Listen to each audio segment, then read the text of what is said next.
अस्सलाम वालेकुम एवरीवन। आज मैं आपको ये दो घरों का विज़िट कराऊंगा जिसमें ये दोनों घर ओल्ड में हैं। कुछ क्लाइंट्स के कमेंट आए थे कि हमें सस्ते घर दिखाए जाएं। ये आप पहला घर देख रहे हैं जो कि हंजरवाल मुल्तान रोड पे है। इस घर की डिमांड 17 लाख रुपए है। ये 1.5 मरले का घर है।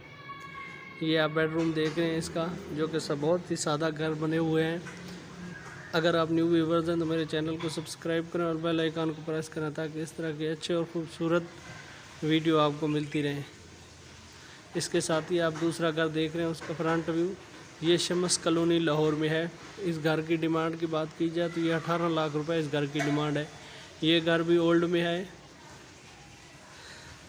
जिसमें 2 बेडरूम, वाशरूम, स्टेयर देख रहे हैं जो कि सादा स्टेयर बनी हुई हैं। ये ग्रे स्ट्रक्चर है। आपको इसी हालत में ये घर मिल जाएगा। डिस्क्रिप्शन में हमारा नंबर दिया है, वहाँ से रब्ता कर सकते हैं। ओके, अल्लाह हाफ़िज़, थैंक यू, बहुत शुक्रिया।